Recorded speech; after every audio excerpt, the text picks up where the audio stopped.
Bon, on fatigue, mais on enchaîne quand même. Il faut finir le boulot. Sinon, je vais pas avancer du tout pendant ces 15 jours de formation. J'ai ici un carton, je sais même plus ce qu'il y a dedans. C'est un carton qui nous vient de Yo-Yo. Et yes! Ah! Je m'en doutais un peu, mais je n'étais pas sûr. Yo-Yo qui nous a fait parvenir un Traxxas Summit. Les pneus. Alors, le premier en bon état, puisque ça, c'est un engin qui va partir à la Réunion. Ah, au soleil et tout. Faire une belle retraite. Donc, 2 roues en parfait état. 3e roue, parfait état aussi. 4e et dernière roue, idem. Les mousses sont bonnes, ça n'a pas pris la flotte, ça sent pas trop mauvais. C'est un petit peu décollé, mais sans plus. Je confirme donc, parce que là, la pneu est décollée, on voit dedans la mousse. Et je peux vous dire donc la mousse est en parfait état, c'est-à-dire que ça n'a vraiment pas pris la flotte, ça c'est super.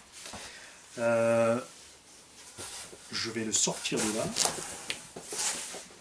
Bouge pas. Voilà. L'engin que je vais évidemment réviser avant de l'envoyer à nos amis de la Réunion. Il a un problème de cerveau. Il m'a prévenu dès le premier contact. Ça j'aime. J'adore les gens qui sont clairs et nets dans leurs annonces sur le Bon Coin, qui te mettent le prix, qui te disent il y a ça à faire. Ça s'est cassé, j'ai pas eu le temps de l'entretenir, il est dégueu, etc. C'est simple, ça se conçoit, il n'y a pas de problème. À un moment, on sait ce qu'on veut, on sait ce qu'on achète. C'est le genre d'opération, bien sûr, à ne pas faire si tu es débutant. Pour des gars expérimentés, c'est pas un problème. Les vis ne sont pas rouillées, ce qui me conforte donc dans le fait que cet engin n'a pas pris la flotte. Il a de la terre dessus et autres. Il a mis les petits hexagones de roues rouges puisqu'il a la carreau rouge, ça je trouve super simple. La carreau est en parfait état. On a évidemment des rayures mais sans plus.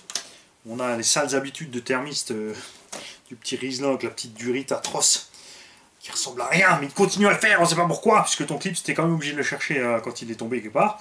Le véhicule a roulé avec la caméra sur le toit. Généralement c'est des gens pas violents qui font ça. Ça je vous le dis parce qu'on roule rarement violemment avec la caméra dessus. Donc ça c'est encore une fois un bon signe de plus. Je confirme que la carreau est nickel. Impeccable. Summit, donc à part les servos d'origine, entièrement d'origine, on a le petit combo 775 Titan. Les prises ont été changées sur du DIN et ça c'est très bon.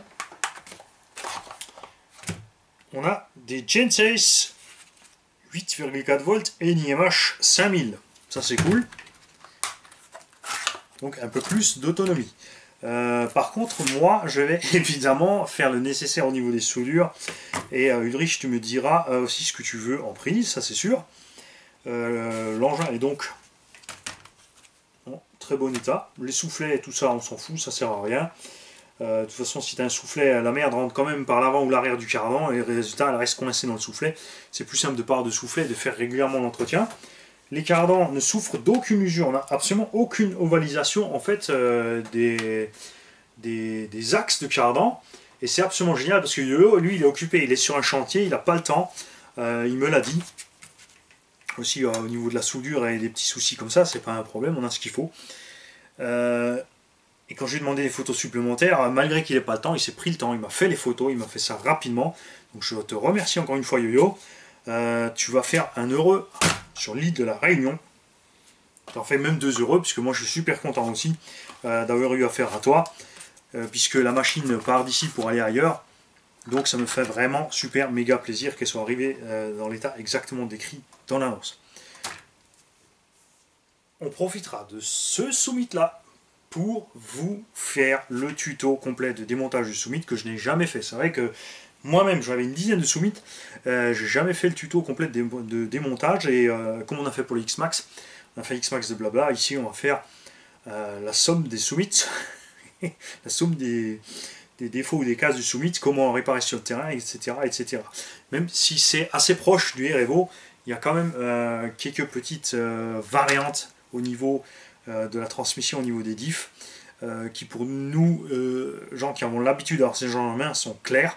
Mais beaucoup de débutants se font encore avoir, notamment avec le fait que le Summit a un cardan long devant à gauche et derrière à droite, l'inverse, pardon, devant à droite, derrière à gauche, et un cardan court à l'avant gauche, à l'arrière droit, puisque avec le blocage de diff, le diff est plus long d'un côté, à l'avant donc gauche, et à l'arrière droite. Tout simplement. On reviendra sur toutes ces petites astuces de tout ce qu'on peut faire avec cet engin au moment de la vidéo. Salut les gars, et encore une fois merci YoYo.